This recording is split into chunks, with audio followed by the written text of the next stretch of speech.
Okay, here we are once again in the Green Zone. This is the big exhibition hall and events venue housed within the Science Centre here in Glasgow, and it's Finance Day, so a huge day in terms of kind of mobilising climate finance, particularly from developed nations to developing nations. And on that note, I'm delighted to be joined by Rishi Madlani, who's the Head of Climate and Sustainable Finance at Natwest Group.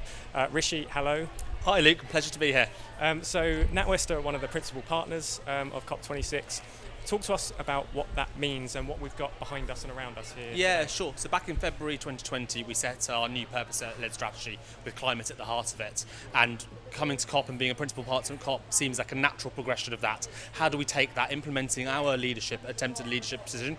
We're not there yet. We need to do more, and there's much further to go, and to actually really developing that. So today, we're in the Green Zone, which is, as you say, the sort of almost the trade show of COP, and we're at our Royal Bank of Scotland stand today. We've got a number of our customers here today. We've got Bera, the industrial app store as well, who are parts of our climate accelerator, who are businesses that are trying to help solve some of the problems in the climate situation. I can tell you're so enthusiastic about this, and it's a really quite a unique stand compared with some of the other stands here, I must say. You've got a lot of individual organisations here with you. Yeah, because I mean, I think it makes the point really well. Actually, a bank has an important role to play in climate change, but actually it's our customers that need to transition, and we need to help them with that transition. We need to give them the information, the data, and help them with the solutions to do that. And some of our customers are also the solution, which is a beautiful, wholesome circle of this. If we can make this work, this is how we will tackle climate change together. And it's Finance Day, of course, a big day for you, I'm sure.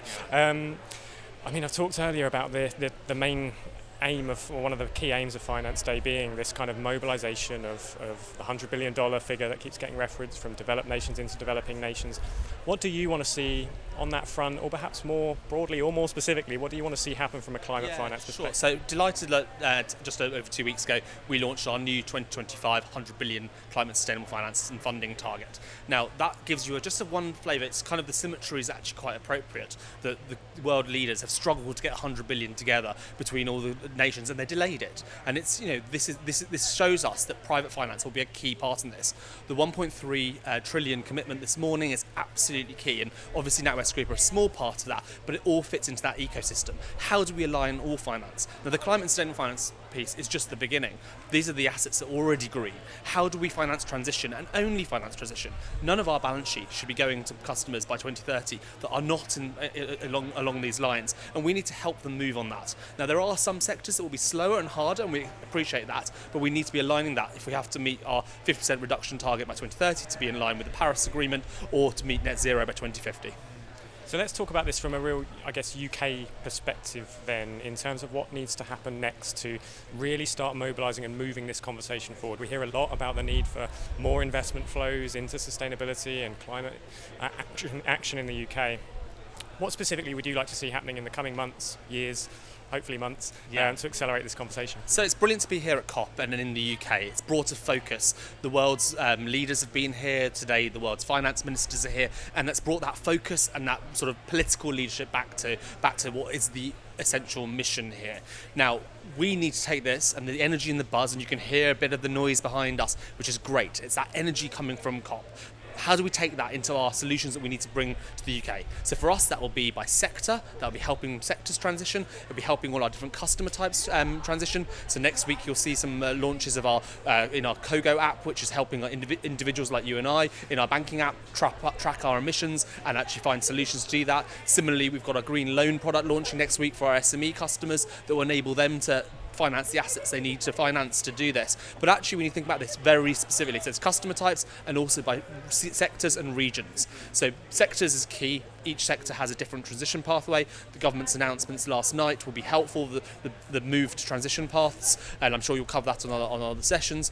I'm still digesting it. It was launched last night, and we're analysing it now.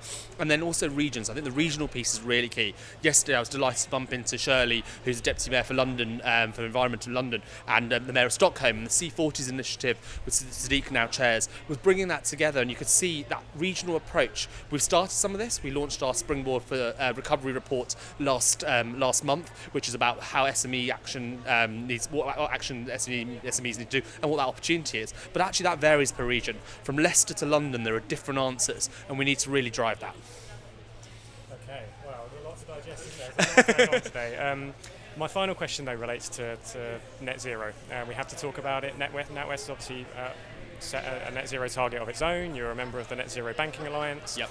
What role do you see banks needing to play over the coming months and years to start to turn the dial on net zero and move from ambition into action? Yeah, really good question. I think GFANZ and coming together, the financial service sector, is absolutely key. I joke that Mark Carney is my pin-up boy alongside Jamie Vardy on my wall, and it's been really key to bring that together, because before, banks were working in there, asset managers over there, insurers over there, so actually setting standards. The work the GTAG is doing, the Green Taxonomy Advisory Group, and the Transition Group that's been announced as well, will help set standards that means that investors, people like you and I, are also able to see what we're investing in or where our money's going, and that making those right decisions. Banks need to collaborate, as my CEO is probably saying in the blue zone right now, as she loves to coin.